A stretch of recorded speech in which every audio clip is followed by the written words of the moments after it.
सो hey guys, कैसे हैं आप सभी? Hope you all are doing well. So आज हम जनरल स्टडीज के पी कंटिन्यू कर रहे हैं किरण पब्लिकेशन से फॉर एसएससी। और आज ये हमारा सेशन 2 है और इसमें हम क्वेश्चन नंबर 26 से 50 कवर करेंगे ऑफ एंशिएंट हिस्ट्री।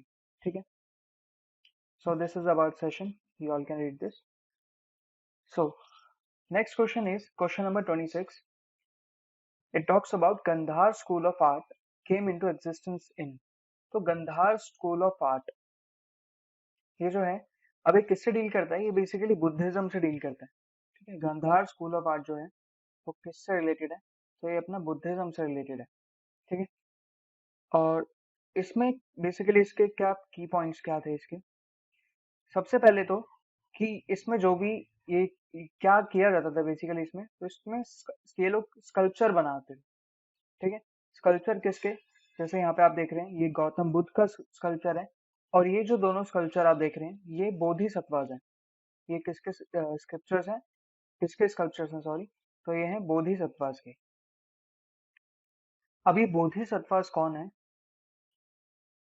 बोधिसत्वास ये बेसिकली आप इनको कह सकते हैं कि ये प्रीचर्स हैं। ठीक है, प्रीचर्स हैं किसके? बुद्धिज्म के। ठीक है, सो यहाँ पे हमें इतना तो पता चल गया कि गांधार स्कूल किससे रिलेटेड है? बुद्धिज्म से रिलेटेड है। अब बुद्धिज्म इन चारों में से हमें डिकोड करना है किससे रिलेटेड, बुद्धिज्म किससे रिलेटेड है। तो अगर आप उन्हें थोड़ा सा बुद्धिज्म के बारे में थोड़ी सी नॉलेज है तो आपको पता होगा कि बुद्धिज्म के ये दो सब डोमेन्स हैं, हिनाया सेक्ट और महायाना सेक्ट। इसको डिटेल में थोड़ा हम बाद में देखेंगे जब हम बुद्धिज्म पे डील करेंगे, बट फिर भी एक थोड़ा सा यहाँ पे हम डिफरेंस के लिए देख लेते हैं।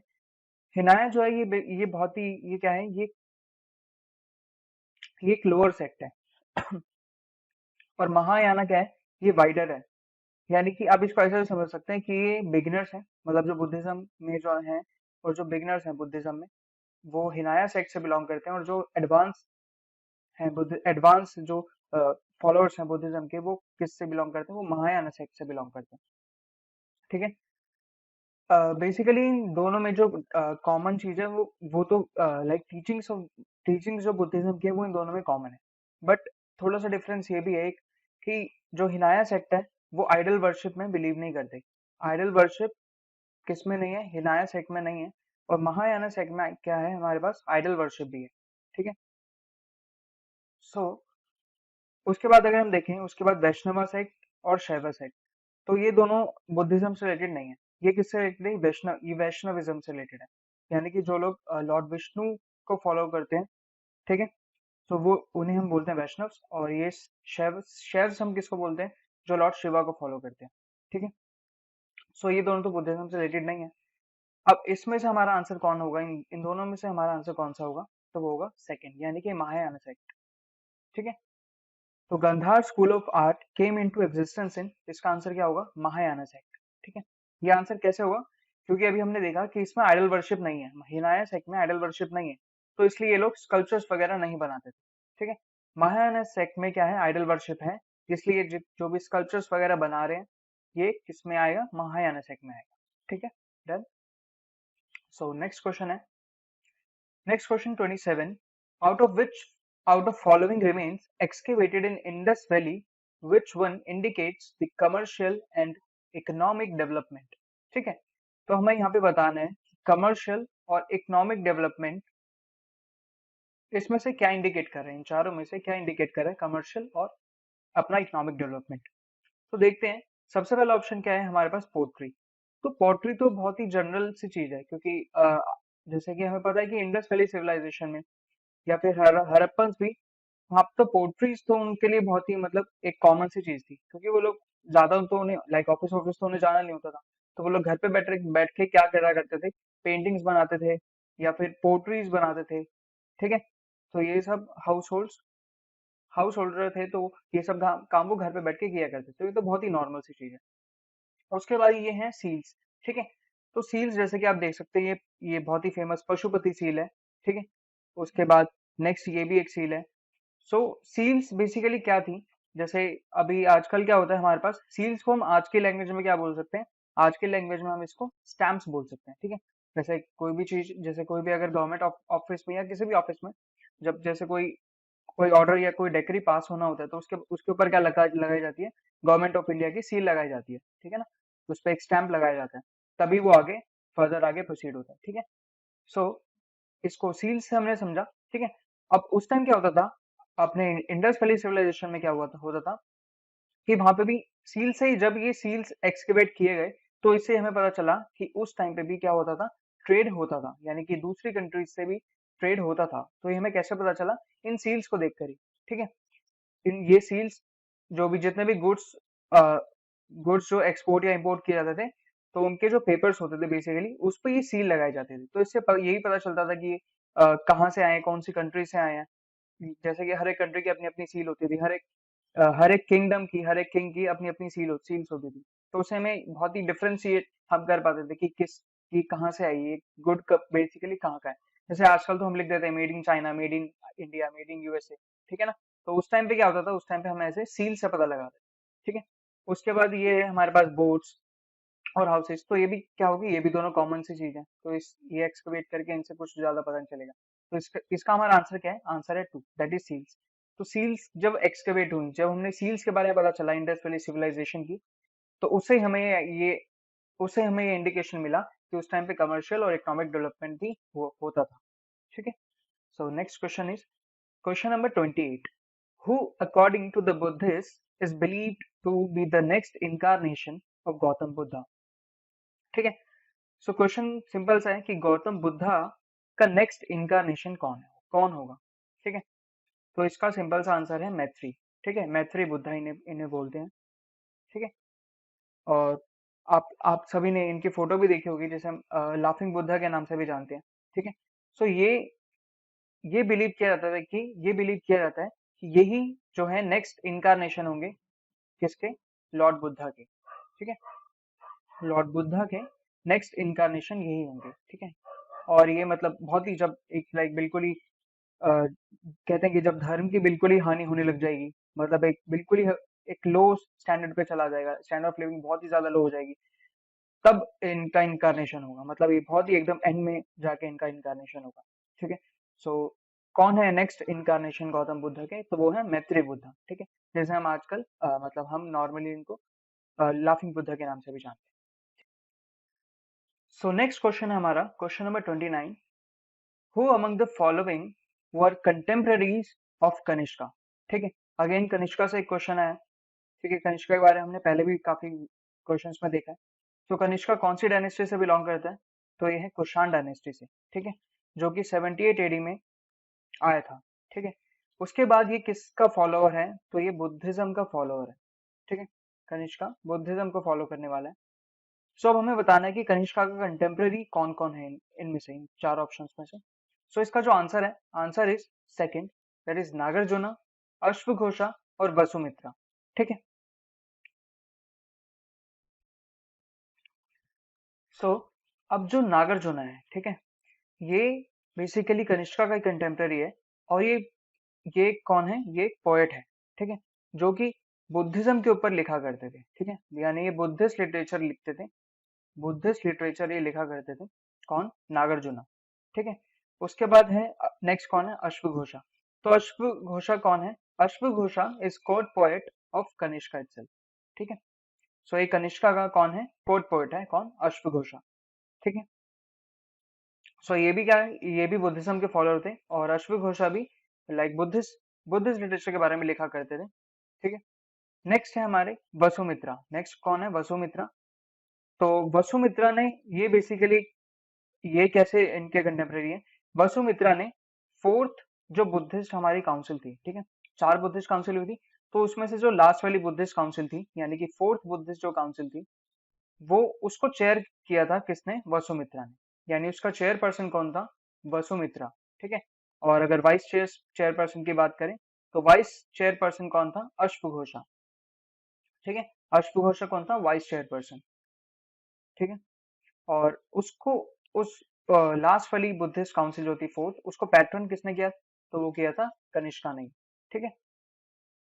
सो हमें इजीली समझ आ गया कि अश्वघोषा, नागार्जुना और वसुमित्रा, ये तीनों ही कंटेम्पररी हैं किसके, कनिष्का के, ठीक है।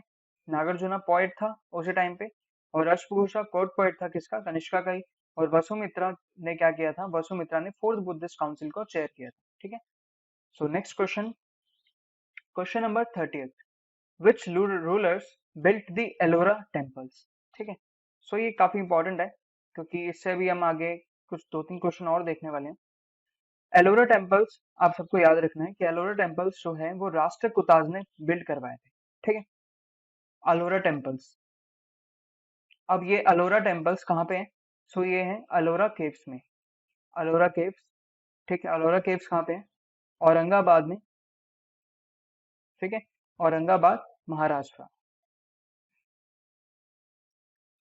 ठीक है, सो एलोरा केव्स में एलोरा टेम्पल्स किसने बनवाए? राष्ट्रकूटा ने। अब राष्ट्रकूटा डायनेस्टी से हमें कुछ दो इंपॉर्टेंट रूलर्स को याद रखना है। सबसे पहले कौन है? दंती दुर्ग, दंती दुर्ग। और नेक्स्ट है कृष्णावन। अभी कृष्णावन से रिलेटेड हम आगे भी कुछ क्वेश्चन देखेंगे। ठीक है, सो ये किसने बनवाए? एलोरा टेम्पल्स किसने बनवाए? तो हमें याद रखना है किसने बनवाए? राष्ट्रकूटाज ने बनवाए। ठीक है, इनका बेसिकली जो टाइम पीरियड है राष्ट्रकूटाज का, वो समवेयर अराउंड 8th सेंचुरी के आसपास है। ठीक है, 8th सेंचुरी। और एग्जैक्ट जो है वो 353 के आसपास। ठीक है, 353 एडी। ठीक है, सो यहाँ से इनका टाइम पीरियड है। तो इसी टाइम पीरियड के अराउंड इन्होंने क्या है, एलोरा टेम्पल्स बिल्ड करवाए। तो एलोरा टेम्पल्स किससे एसोसिएटेड है? हमें एसोसिएशन बस याद रखना है। एलोरा टेम्पल्स किससे एसोसिएटेड है? राष्ट्रकूटा डायनेस्टी। ठीक है, राष्ट्रकूटा डायनेस्टी। और इसके दो इंपॉर्टेंट रूलर कौन है? दंती दुर्ग और कृष्णावन।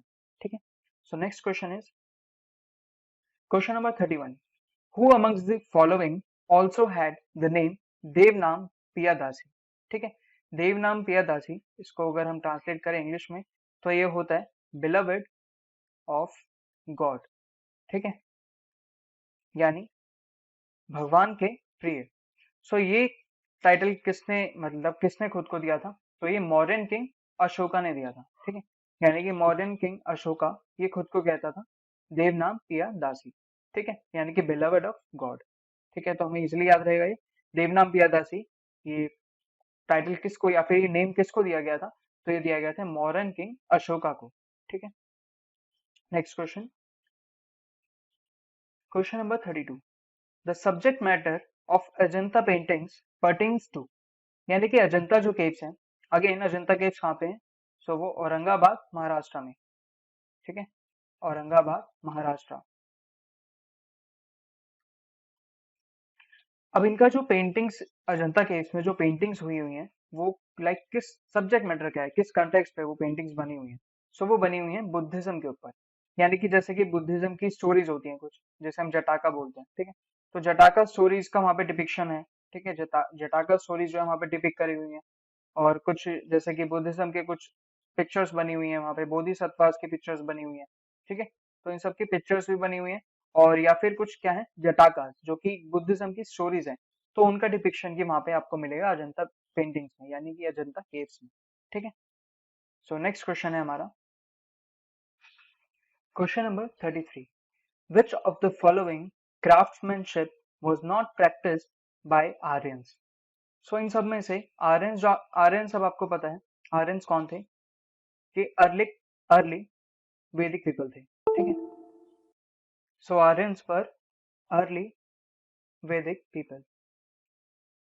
ठीक है, ये नहीं हम आर्यंस कहते हैं।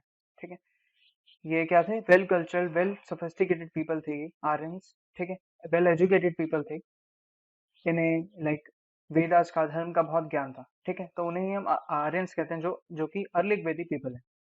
सो उस टाइम पे क्या था बेसिकली, पोट्री, ज्वेलरी, कार्पेंट्री, ये सब था। बट ब्लैक स्मिथ नहीं था। क्यों? क्योंकि आयरन जो है उस टाइम तक इन्वेंट ही नहीं हुआ था, आयरन उस टाइम तक डिस्कवर नहीं हो पाया था। ठीक है, iron was not discovered at that time. So उस टाइम तक आयरन आयरन जो था वो डिस्कवर नहीं हो पाया था आर्यंस के टाइम। ठीक है, तो आप इसको रिलेट कर सकते हैं आर्यंस और आयरन। आर्यंस के टाइम पे आयरन डिस्कवर नहीं हुआ था, इसलिए ब्लैक स्मिथ तो हो नहीं सकता। ठीक है, सो यही इस क्वेश्चन का आंसर भी है कि कौन सी क्राफ्टमैनशिप वो लोग प्रैक्टिस नहीं करते थे, तो ये है ब्लैक स्मिथ। ठीक है, जो कि जैसे हम हिंदी में लोहार भी बोलते हैं। So question number 34, Mohammad bin Qasim conquered Sindh in the year। So Mohammad bin Qasim ने कनकर किया था सिंध को कौन से ईयर में? सो गाइस ये बहुत ही इंपॉर्टेंट क्वेश्चन है क्योंकि ये पूरा एक टर्निंग पॉइंट है जहाँ से हम मिडाइवल इंडिया में एंटर करते हैं। ठीक है, हम एंशियंट से मिडाइवल में एंटर करते हैं जस्ट एक इस कॉन्कर की वजह से। ठीक है, तो ये मोहम्मद बिन कासिम जो आया था उसका इन्वेजन कब हुआ था? तो ये 712 एडी में हुआ था। ठीक है, 712 एडी में मोहम्मद बिन कासिम ने कनकर किया था सिंध को, और उस टाइम जो सिंध का रूलर था वो था दाहिर। ठीक है, सो दाहिर को डिफीट करके उसने मोहम्मद बिन कासिम ने किसकी स्टार्ट करी? तो उसने मुस्लिम एरा की स्टार्ट करी, यानी कि फर्स्ट पर्सन था जो अरब से आया था और एक मुस्लिम रूलर था। ठीक है, तो इसने मुस्लिम एरा की स्टार्ट करी, तो वो था मोहम्मद बिन कासिम, और ये कौन से ईयर में हुआ? ये 712 एडी में। ठीक है, इसी के बाद से हमारा मिडाइवल इंडिया, ठीक है, वो स्टार्ट हो जाता है। So next question is the words सत्यमेव जयते in the state emblem of India were taken from. तो सत्यमेव जयते हमने कहाँ से लिया है? उपनिषद, सामवेद, ऋग्वेद या रामायण? तो इन चारों में से हमने कहाँ से लिया है? तो हमने लिया उपनिषद से, और उसमें से भी कौन से उपनिषद से? सो स्पेसिफिकली हमने सत्यमेव जयते लिया है मुंडका उपनिषद से। ठीक है, कौन से उपनिषद से? मुंडका उपनिषद से। सत्यमेव जयते वर्ड्स जो हैं वो टेकन फ्रॉम कहाँ से? मुंडका उपनिषद। सो ये डायरेक्ट क्वेश्चन आता है। Question number 36, the earliest city discovered in India was. So earliest city जो इंडिया में डिस्कवर हुई है वो इन चारों में से कौन सी है? सो आंसर होगा हमारा Harappa. Harappa was the earliest city which was discovered in India. ठीक है, तो हड़प्पा बेसिकली कब डिस्कवर हुई है? सो ये 1921 में डिस्कवर हुई है। और किसने डिस्कवर किया है? तो इसको जो लीड किया है वो बेसिकली हम नाम याद रखते हैं दयाराम साहनी का। ठीक है, दयाराम साहनी इससे एसोसिएटेड है, किससे? डिस्कवरी ऑफ हड़प्पा से। 1921 में हमने हड़प्पा डिस्कवर किया, उसके बाद 1922 में यानी कि नेक्स्ट ईयर, ये पूरा 2 साल का था, 1921 से 22 तक हमने ये डिस्कवरीज की। सो 22 में हमने डिस्कवर किया क्या? मोहनजोदारो। ठीक है, सो अर्लीस्ट कौन सी है जो सिटी डिस्कवर हुई है? वो है हड़प्पा, उसके बाद है मोहनजोदारो। ठीक है, Harappa was discovered in 1921 and Mohenjodaro was discovered in 1922। ठीक है, बाय सर दयाराम साहनी।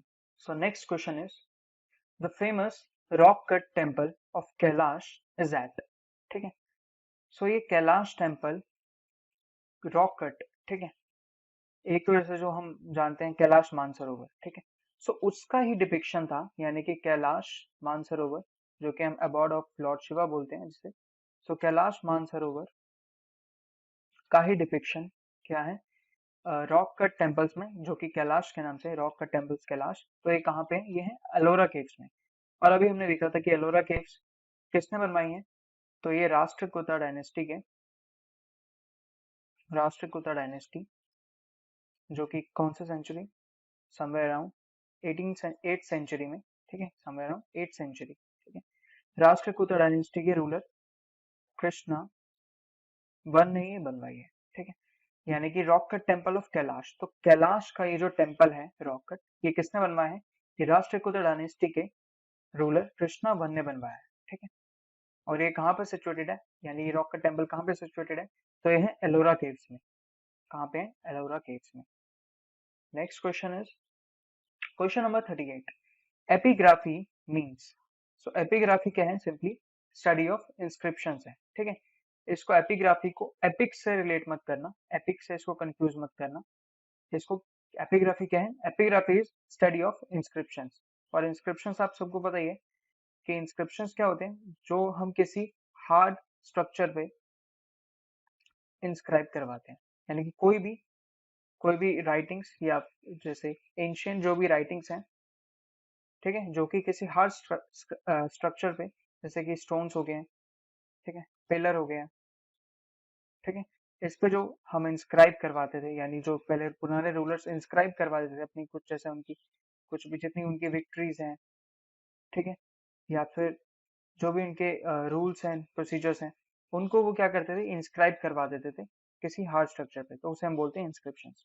तो स्टडी ऑफ इंस्क्रिप्शंस क्या है? Study of inscriptions is epigraphy. ठीक है, next question is question number 39, which among the following has not been found in the excavation of Harappan sites? ठीक है, यानी कि जब हड़प्पन साइट्स का एक्सकवेशन हुआ, सो उसमें से हमें क्या, इनमें से कौन सी चीज नहीं मिली? सो ड्रेनेज एंड वेल। ये तो हो ही नहीं सकता कि ड्रेन और वेल्स ना मिली हों हड़प्पन साइट्स में, क्योंकि हड़प्पन साइट्स जो मानी जाती हैं, जो मतलब जिस चीज के लिए फेमस है हड़प्पन साइट्स, वो है उनकी ड्रेनेज सिस्टम और विलेज प्लानिंग को लेकर। ठीक है, सो इनका जो प्लानिंग सिस्टम था, यानी कि जो विलेज प्लानिंग और जो ड्रेनेज इनकी प्लानिंग थी, उसी उसी चीज की वजह से हड़प्पन साइट्स जानी जाती हैं। ठीक है, सो उसमें से हमें ड्रेनेज एंड वेल्स भी मिले, फोर्ट्स एंड रिजर्वेयर्स भी काफी उस टाइम पे हमें मिलते थे। लेकिन लास्ट पॉइंट जो है, यानी कि इसका आंसर होगा answer point number 4, that is temple with shikhara. ठीक है, सो टेम्पल्स विद शिखारा हमें नहीं मिलते थे कहाँ पे, हड़प्पन साइट्स में। जैसे कि आप इन पिक्चर्स में भी देख सकते हैं, ये टेम्पल सिर्फ जैसे इतना है। ठीक है, ये आर्किटेक्चर जो है ये हड़प्पन साइट्स है।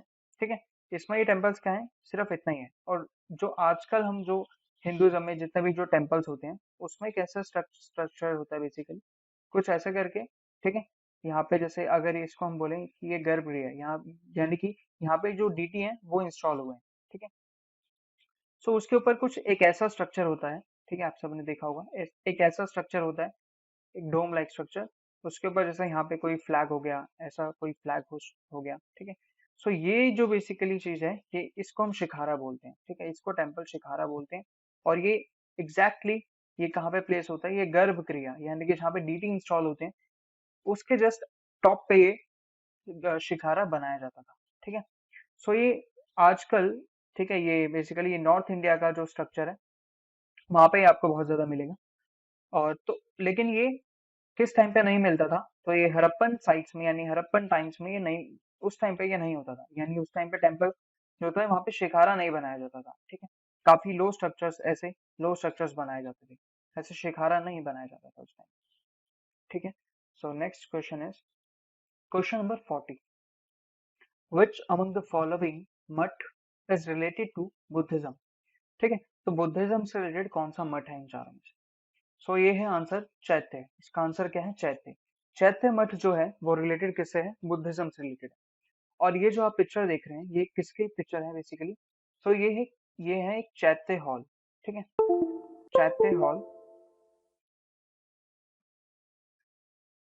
जो कि एक हॉल, ये प्रेयर्स के लिए यूज होता था। ठीक है, यानी यहाँ पे सारे जितने बुद्धिज्म के फॉलोअर्स होते थे, वो यहाँ पे बैठ के एक साथ वो लोग क्या करते हैं, प्रेयर्स करते हैं। ठीक है, प्रेयर्स करते हैं, और जो भी उनके स्पिरिचुअल्स यानी रिचुअल्स होते हैं उनके, ठीक है, वो सब करते हैं एक साथ बैठ के। तो वो कहाँ पे करते हैं, अपने चैत्य हॉल में। ठीक है, तो ये बेसिकली ये कहाँ पे है, ये तो ये एलोरा केव से है। ये एलोरा केव्स के अंदर ये चैत्य हॉल बना हुआ है बेसिकली। ठीक है, सो नेक्स्ट क्वेश्चन है हमारा, where has the world's largest monolith statue of Buddha been installed? ठीक है, मोनोलिथ स्टैच्यू ऑफ बुद्धा, इसका मतलब क्या है? मोनो का मतलब है सिंगल, और लिथ का मतलब है क्या, स्टोन। सो यानी सिंगल स्टोन से जो बुद्धा का स्टैचू कार्व किया गया है। ठीक है, सो ये कहाँ पे प्रेजेंट है, ये है बमियान। ठीक है, बमियान कहाँ पे है हमारा, अफगानिस्तान में। यानी कि अफगानिस्तान के बमियान में लॉर्ड बुद्धा का एक मोनोलिथ जो स्टैचू है ये कार्व किया हुआ है। ठीक है, जैसे कि आप देख सकते हैं दोनों पिक्चर्स में। सो ये ऐसे ये पूरा एक मोनोलिथ है, यानी कि बड़ा सा स्टोन है, उसमें से ये बुद्धा का जो स्टैचू है वो कार्व किया हुआ है। ठीक है, और ये किससे रिलेटेड है, अभी हमने जैसे कि देखा भी था कि ये कार्विंग जो है, जो स्कल्पचर बनाने वाला जो आर्ट है, वो कौन से स्टाइल ऑफ आर्ट से है? तो ये है गंधार स्टाइल ऑफ आर्ट। ठीक है, गंधार स्कूल ऑफ आर्ट या गंधार स्टाइल ऑफ आर्ट। ठीक है, जिसमें वो बहुत ही फाइन तरीके से, यानी कि जो भी पूरा लाइक रियलिस्टिक बिल्कुल लगता है। सो बिल्कुल एकदम रियलिस्टिक बनाने की कोशिश करते हैं, किसमें, गंधार स्कूल ऑफ आर्ट में, यानी या फिर गंधार स्टाइल में। ठीक है, so next question is, Harappan civilisation was discovered in the year? So अभी हमने देखा था हड़प्पन सिविलाइजेशन कौन से ईयर में डिस्कवर हुआ था। सो ये 1921 में। ठीक है, 1921 से लेकर 22, अगर 21 ऑप्शन में है तो 21 हम टिक करेंगे, बट जैसे यहाँ पे ऑप्शन में 22 दे रखा है 1922, सो हमारा करेक्ट आंसर होगा 1922। हमें बेसिकली ये 2 ईयर याद रखते हैं, 1921 से 1922। ठीक है, इसमें ही डिस्कवरीज हुई थी किसकी, हड़प्पन की और मोहनजोदारो। ठीक है, हड़प्पन प्लस मोहनजोदारो। ठीक है, so Harappan civilisation was discovered in the year 1921 और 1922। ठीक है, so next question is the title Indian Napoleon. ठीक है, title Indian Napoleon has been attached to which of the following rulers. ठीक है, इन सभी रूलर्स में से नेपोलियन, इंडियन नेपोलियन का टाइटल किसको मिला है, सो वो मिला है समुद्रगुप्त को। समुद्रगुप्त जो कि गुप्ता डायनेस्टी से बिलोंग करते हैं, गुप्ता डायनेस्टी से, और ये 4th century, around 4th century के आसपास ये डायनेस्टी है, गुप्ता डायनेस्टी। अब ये जो टाइटल था, यानी कि इंडियन नेपोलियन जो टाइटल था, ये समुद्रगुप्त को दिया किसने था, तो ये इनके ही कोर्ट पोएट हैं जिसका नाम है हरि सेन। इन्होंने लिखा था प्रयाग प्रशस्ति, प्रयाग प्रशस्ति, जिसमें इन्होंने क्या डिस्क्राइब किया है, इसमें जितने भी बैटल्स, इसमें प्रयाग प्रशस्ति में हरि सेन ने क्या बताया कि समुद्रगुप्त ने समवेयर अराउंड 100 बैटल्स आज तक लड़े हैं। ठीक है, यानी कि 100 बैटल्स इन्होंने लड़े थे और 100 में से ये एक भी बैटल में हारे नहीं है। ठीक है, यानी कि 100 में से 100 बैटल्स ये जीते हैं। सो इसलिए इनको टाइटल दिया गया था इंडियन नेपोलियन का। ठीक है, और इंडियन नेपोलियन टाइटल किसने दिया, तो हरि सेन ने दिया, जो कि समुद्रगुप्त के ही कौन थे, कोर्ट पोएट थे। ठीक है, सो इंडियन नेपोलियन का टाइटल किसको दिया गया, समुद्रगुप्त। द अजीविकास वर अ, तो अजीविकास क्या था, अजीविकास बेसिकली रिलेट करता है सेक्ट कंटेम्परेरी टू बुद्धा। ठीक है, यानी बुद्धा के टाइम पीरियड में ही जो एक और सेक्ट चल रहा था, वो कौन सा था, अजीविकास का। सो next question is question number 45, the organic relationship between the ancient culture of the Indus Valley and Hinduism of today is proved by the worship of। ठीक है, यानी कि organic relationship between Indus valley civilization और Hinduism जो आज follow होती है, वो किसकी वर्शिप से प्रूफ होती है, कि क्या ऑर्गेनिक रिलेशन था उन दोनों में। सो ये प्रूव होता है ये स्टोन्स, ट्रीज और एनिमल्स की वर्शिप से। ठीक है, बेसिकली जो इंडस वैली सिविलाइजेशन में जो ट्रेडिशन फॉलो होता था, उसमें वो लोग नेचर गॉड में, यानी कि नेचर में बिलीव करते थे ज्यादा। ठीक है, यानी कि वो नेचर को वर्शिप करते थे। ठीक है, नेचर को वर्शिप करते थे, और जैसे कि और कुछ जो वो गॉड और गॉडेस को जो वर्शिप करते थे, वो ह्यूमन फॉर्म होती थी। ठीक है, यानी ह्यूमन फॉर्म में गॉड और गॉडेस को वर्शिप करते थे। जैसे कि एक एग्जांपल है हमें पशुपति का। ठीक है, पशुपति जो कि सील्स पे भी इंस्क्राइब हुआ हुआ। ठीक है, पशुपति क्या है, लॉर्ड शिवा की एक फॉर्म है। ठीक है, तो जो कि उस टाइम पे इंडस वैली सिविलाइजेशन में वर्शिप जिन्हें किया जाता था। ठीक है, सो आज भी क्या है, आज भी लोग स्टोन्स को, ट्रीज में, जैसे कि ट्रीज में पीपल ट्री को वर्शिप किया जाता है। ठीक है, और एनिमल्स में काऊ एक सेक्रेड एनिमल है। ठीक है, सोशल एनिमल है, और काऊ को भी वर्शिप किया जाता है। ठीक है, सो ये रिलेशन, ये एक ऑर्गेनिक रिलेशन है कि स्टोन्स, ट्रीज और एनिमल्स को आज भी वर्शिप किया जाता है, और इंडस वैली सिविलाइजेशन में भी इनको वर्शिप किया जाता था। ठीक है, सो नेक्स्ट क्वेश्चन है हमारा question number 46, how was Burma और now Myanmar known to ancient Indians. ठीक है, म्यांमार या फिर बर्मा एंशियंट इंडियंस को कैसे, किस नाम से नोन था, सो ये उस टाइम एंशियंट इंडियंस इसको स्वर्ण भूमि के नाम से जानते थे। ठीक है, यानी कि Swarna Bhumi, land of gold, land of gold. So ये बेसिकली जो म्यांमार का जो सर्दर्न रीजन है, यानी कि साउथ वाला जो रीजन है, उसे इस नाम से जाना जाता था। ठीक है, लैंड, और म्यांमार को और किस नाम से जाना जाता है, तो इसको country of, country of golden pagoda के नाम से जाना जाता है। ठीक है, क्योंकि यहाँ पे जो बुद्धिस्ट जो मोनास्ट्रीज हैं, ठीक है, बुद्धिस्ट मोनास्ट्रीज यहाँ पे काफी सारी है, मतलब बहुत ज्यादा अमाउंट पे यहाँ पे बुद्धिस्ट की मोनास्ट्रीज बनी बनी हुई है। ठीक है, सो उसमें कहीं ना कहीं गोल्ड का भी यूज होगा। ठीक है, so next question is question number 47। Question number 47 है, with whom is Junagadh rock inscription associated. So ये हमारे लिए जो इसका आंसर है वो है first, that is Rudra Daman. Junagadh rock inscription किससे रिलेटेड है? रुद्र दमन से। ये रूलर हमारे लिए बहुत ज्यादा इंपॉर्टेंट नहीं है, तो इसलिए इसको हम डायरेक्ट ऐसे याद रखेंगे कि जूनागढ़ रॉक इंस्क्रिप्शन किससे एसोसिएटेड है? सो वो है रुद्र दमन से। ठीक है, नेक्स्ट क्वेश्चन, क्वेश्चन नंबर 48।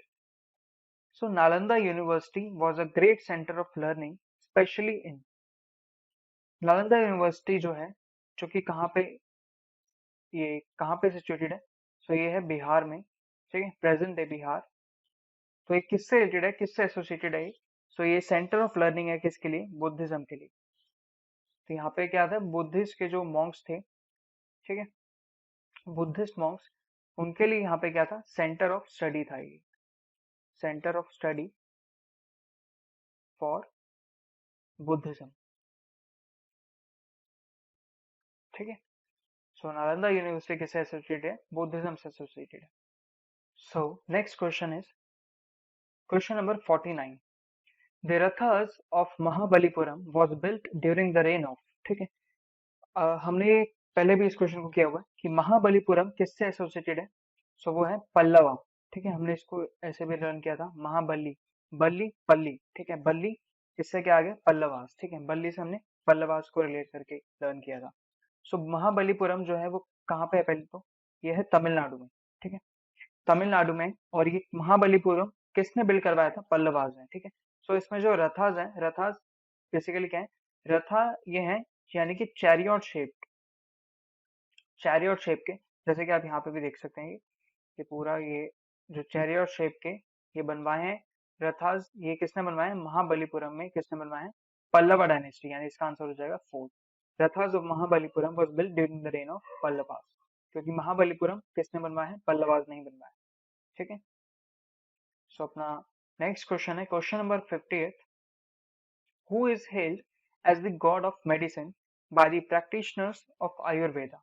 ठीक है, सो आयुर्वेदा को जो लोग प्रैक्टिस करते हैं वो गॉड ऑफ मेडिसिन किसे मानते हैं?